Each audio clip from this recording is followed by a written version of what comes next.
Oke teman-teman, ini kali ini dokter akan membuat CT buat teman-teman yang mau belajar hipnotis. Sebagian dari kita pasti berpikir bahwa hipnotis itu harus memakai tutup mata, kemudian ditidurkan, lalu ketika buka mata maka dia lupa dengan apa segalanya. Apakah hipnotis harus demikian? Tidak. Sebenarnya ketika kita berbicara dengan seseorang, kalau orang itu fokus, maka orang itu sudah masuk ke dalam fase hipnosis. Kita buktikan ya. Namamu siapa? Manda. Manda, oke, luar biasa. Manda, muda banget ya. Usia berapa Manda? 19 tahun. 19 tahun. 19 tahun. Belum 20 nih, belum pecah telur. Oke, masih bujang. Nah, Manda ya, Manda taunya tentang hipnotis itu apa? Yang biasa kalau disuruh tidur-tidur. Kalau suruh tidur-tidur. Jadi dia sama dengan kita. Jadi hipnotis itu kayak video-video yang disuruh tutup mata lalu dia tertidur. Iya. Oke. Nah, Manda tahu benda yang berat ya Wanda ya? Apa ya benda yang berat ya kira-kira ya? Sepeda motor berat nggak? Iya, berat. Berat ya? Berat. Oke. Tangannya Manda di sini. Ini tangannya ini, enggak fakta ini ya. Oke, ini tangannya di sini. Lalu ini minuman. Ringan dong minuman ini? Ringan katanya. Oke, kita pastikan dia bilang ini ringan. Sepeda motor berat? Berat. Kalau sepeda motor itu beratnya kira-kira 100 kilo ada ya? Ada ya, 100 kilo ya. Ini benda ini nggak sampai 1/4 kilo, nggak sampai. Oke. Kalau benda ini beratnya sama sepeda motor, berarti kamu nggak bisa angkat ya? Nggak bisa. Ya, dia bilang kalau berat benda ini sama seperti sepeda motor, itu tidak bisa diangkat ya. Oke, kita buktikan. Ini minuman teh kecil ya? Iya. Oke. Sekarang kalau beratnya seperti sepeda motor, oke, beratnya sepeda motor, tentu kamu tidak bisa angkat ya. Sekarang beratnya ini kayak sepeda motor. Kita ya. Coba angkat pakai 2 tangan, apakah dia bisa angkat? Ini beratnya kayak sepeda motor, angkat. Pakai 2 tangan. Angkat, coba angkat. Nah, berat toh? Iya, berat. Nggak bisa. Nah, dia nggak bisa angkat. Kenapa di sini permainan gini? Ketika orang membayangkan berat, jadi teman-teman jangan memakai berat kayak 100 kilo, karena itu belum bisa digambarkan oleh pikiran seseorang. Tapi kalau kita ilustrasikan dengan benda kayak motor berat ya, nggak bisa diangkat ya, nggak bisa diangkat ya. Kalau benda ini berat ya, oke, tangan mengangkat. Ini ringan, kalau ini kayak jadi sepeda motor, berat ya, berat banget ya. Iya. Nah, kalau benda ini ternyata beratnya kayak sendok, tahu tuh sendok tuh, Iya. kayak begini tuh. Oke, beratnya sendok, angkat. Nah, bisa tuh? Nah, itu, apakah tutup mata? Tidak tuh, Enggak. tidak tutup mata. Nah, begitu juga ini. Ini roti ya, rasanya apa? Manis. Manis. Jadi kenapa dia tahu manis? Karena dia yang buat lalu diisi coklat ya. Coklatnya manis ya. Nah sekarang dokter ibaratkan, kamu pernah minum kopi pahit nggak? Pernah. Pernah ya? Kopi pahit. Jadi kopi tanpa gula. Tanpa gula, iya. Pahit ya? Pahit banget nggak? Pahit banget. Oke. Sekarang andekan ini roti, isinya di dalam itu bukan coklat, tetapi isinya kopi. Ya, kopi ya. Berarti pahit ya. Ya. Ini kan tadi coklat. Nah, seandainya ini diisi kopi, kopinya banyak kali. Rasa roti masih terasa manis atau jadi pahit? Pahit. Oke, kita usahakan ya. Ini roti, kita isi kopi, banyak sekali, rasanya seperti apa? Jadi ini roti, dokter kasih kopi di dalamnya. Oke, sekarang kamu makan deh.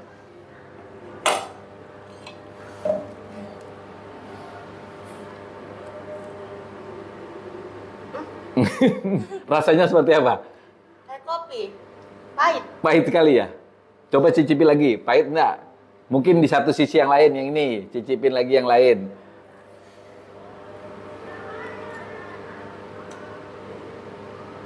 Sama. Pahit ya? Ya, coba minum tehnya aja supaya pahitnya hilang. Nah, teman-teman begitu ya. Kenapa ketika dia kan tahu pertama dia isi sendiri dengan coklat yang manis, dia tahu bahwa itu adalah coklat yang manis. Tetapi ketika kita mengajak pikirannya membayangkan bahwa itu kopi dan dia tahu kopi itu pahit, dan kita bilang bahwa roti itu berisi kopi, maka rasanya menjadi pahit ya. Benar ya, rasanya pahit ya. Sudah minum ini? Coba minum deh. Udah, minum ya. Ini minumnya teh toh, rasanya teh toh. Benar rasanya teh toh. Oke, kita mau ubah enggak? Kita ubah ya satu kali, nanti kita cari topik yang lain. Ya, ini isinya kopi teh. Nah, pasti manis ya. Nggak mungkin kopi ini pahit. Pernah makan bakso yang paling pedes banget? Pernah. Sampai mulut gitu. Iya. Nah, ya. Oke, seandainya ini kuah bakso, walaupun tidak ada baksonya, dokter kasih cabai, kira-kira cabainya itu 3 sendok. Pedes nggak? Pedas. Oke, kita coba. Ini dokter kasih cabai. Cabainya banyak banget, sampai 3.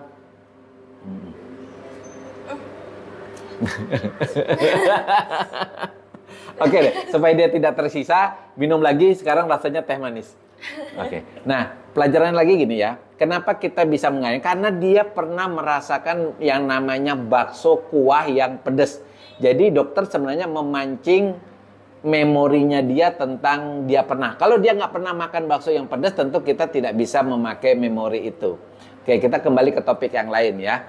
Nah, kita mau mencoba Manda ini orang yang jujur atau tidak. Oke, sekarang Manda begini. Nanti kalau dokter tanya, apapun pertanyaannya dokter, kalau Manda orang yang menjawab dengan kejujuran, maka yang gatal telinga sebelah kanan. Ya, kalau telinga sebelah kanan yang gatal, berarti Manda akan garuk telinga kanan. Telinga kanan ya. Kalau Manda jawabnya dengan jujur. Kalau Manda jawabnya dengan dusta dan bohong, maka yang terjadi telinga sebelah kirinya yang gatal. Oke, kita ingatkan lagi. Kalau jujur, telinga mana yang gatal? Kanan. Kanan. Kalau bohong, telinga Kiri. kiri. Oke, luar biasa. Oke, apapun pertanyaan dokter, berarti jawabannya cuma jujur atau dusta. Oke. Manda punya pacar siapa namanya? Shoki. Soki. Oke, ini pertanyaan pertama. Sayang banget sama dia? Sayang. Sayang banget ya? Iya. Oke. Kalau Manda dia misalnya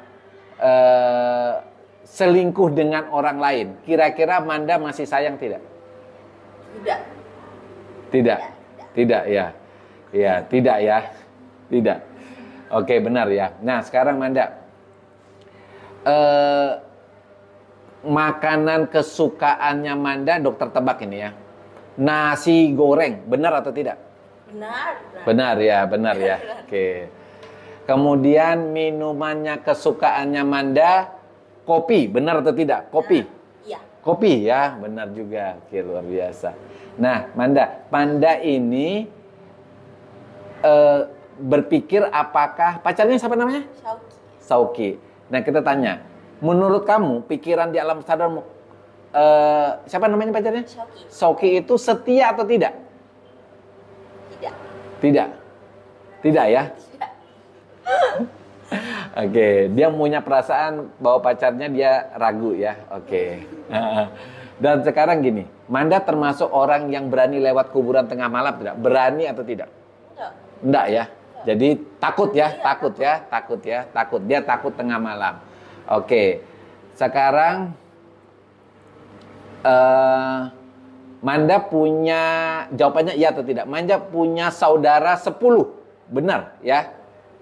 Saudara kandung 10? Tidak. Tidak. Tidak ya. Oke.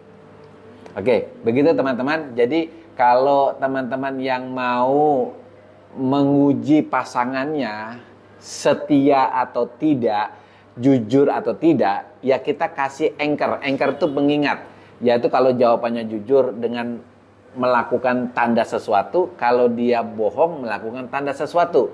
Jadi dua-duanya harus kasih tanda. Itu caranya kita untuk menguji apakah kata-kata yang keluar dari mulutnya itu adalah kata-kata yang jujur ataupun tidak. Benar ya? Iya. Benar ya? Nah, kita coba ya. Sekarang pernah lihat orang bisu toh? Pernah toh? Nah. Bisu tuh nggak bisa bicara toh? Oke. Sekarang Manda makan ini. Ketika habis makanan ini, makan aja satu biji gini ya. Makan aja, punya sedikit saja. Nanti tiba-tiba Manda jadi orang yang bisu. Oke, kita saksikan. Benar nggak dia bisu? Siapa namamu?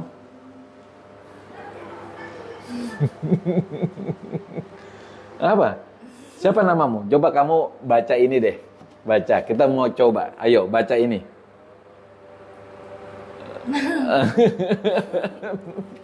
Oke. Nah, bagaimana cara kerja hipnoterapi? Hipnoterapi itu kita masuk ke alam bawah sadarnya. Jadi ada pikiran sadar, ada alam bawah sadar. Nah, alam bawah sadarnya itu kan mengingat memori. Kenapa dokter bisa bilang dia menjadi bisu? Karena dia pernah melihat orang bisu. Jadi pengalaman melihat itu masuk ke dalam pikirannya dan kita angkat pikiran itu, dia bisa terjadi seperti itu. Itulah cara kerja hipnotis. Nah, kalau cara kerja hipnoterapi adalah ketika orang merasakan misalnya cemas rasa takutnya itu dimunculkan, ya, dimunculkan lalu kita kasih hilang. Misalnya tadi Manda kan takut lihat kuburan, ya. Kalau siang lewat kuburan berani tidak? Berani. Kalau malam? Nggak berani. Oke. Sama seperti kita ya, takut ya kalau lihat kuburan tengah malam ya. Jadi kalau misalnya Manda dari sini harus lewat kuburan sampai ke rumah dan Manda tetap tempuh jarak itu cuma 10 menit. Tapi atau Manda putar jalan, kira-kira Manda harus 2 jam baru sampai rumah. Pilih mana? Lewat 2 jam itu tapi tidak lewat kuburan atau 10 menit lewat kuburan. Ini tengah malam jam 12. Pilihannya mana? Yang 2 jam itu. Bayangkan, dia memilih 2 jam sampai di rumah tapi dia lewat kuburan atau tengah malam lewat kuburan. Kenapa takut tengah malam lewat kuburan? Kayak harusnya ngeri saja, Dok. Ngeri ya? Iya. Takut ya? Takut ya. Oke. Apa yang kamu takuti? Lihat hantu? Iya. Hantu apa yang kamu paling takuti? Saya tuh pernah, mungkin ya, nggak tahu, mungkin karena masih kecil pernah lihat itu kuntilanak. Oke. Iya. Oke. Nah, di sebelah kanannya dokter ini kan kosong. Benar ya? Kosong ya? Benar ya? Kosong ya?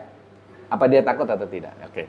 Nanti bagaimana tiba-tiba di sebelah kanannya dokter ini ada sosok berbaju putih, kuntilanak, serem banget, wajahnya pucat banget, rambutnya panjang. Coba kamu lihat. Nah. Bagaimana? Apa yang kamu lihat? Apa yang kamu lihat? Kasih gambaran. Kan ada dokter di tengah. Oke. Wanita. Iya, rambutnya Iya. panjang. Rambutnya panjang. Pakai baju warna putih. Baju warna putih. Terus Dan serem ya. Dia Wajahnya. sekarang melihat mukamu. Wajahnya seperti apa? Matanya seperti apa? Hancur. Hancur ya? Oke. Oke.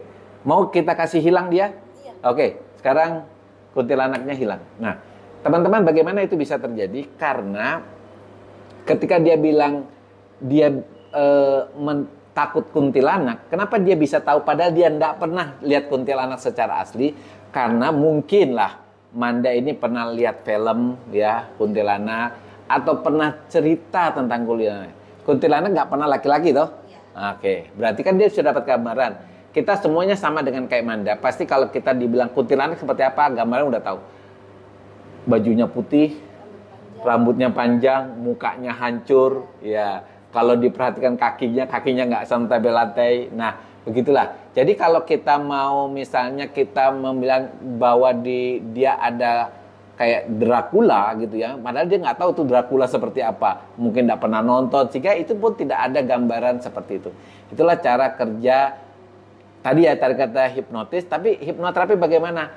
Nah, kita masuk ke alam pikirannya, lalu kita akan mengatakan bahwa kuntilanak itu tidak ada, kuburan itu sama seperti mall, ya, tidak ada apa-apa, tidak ada makhluk gaib, sehingga kalau kamu lewat malam hari di kuburan itu sama kayak lewat mall, ya, lewat pasar, mau pagi, siang, malam. Nah, kita masukkan ke pikirannya bahwa makhluk halus itu seperti hantu kuntilanak itu tidak ada.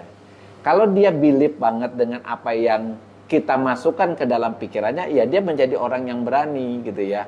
Oke, sekarang kalau dokter bilang misalnya kuntilanak itu nggak ada ya, Dracula itu nggak ada. Jadi kuburan itu sebenarnya cuma orang mati yang ditanam, ya kita juga akan pernah ngalami itu. Dan sekarang mau jam berapapun kuburan itu aman sama seperti mall ya, aman ya. Jadi kalau kamu lewat kuburan malam itu sama dengan lewat mall. Sekarang berani enggak lewat kuburan? Berani. Berani ya. Iya. Oke, sederhana ya. Jadi teman-teman yang mau belajar hipnotis, ya banyak pakai guru ya. Tapi kalau dokter nggak mengajar. Jadi pakai guru-guru yang di online boleh, offline boleh, membaca buku-buku tentang hipnotis juga boleh. Oke, sampai sekian, bye.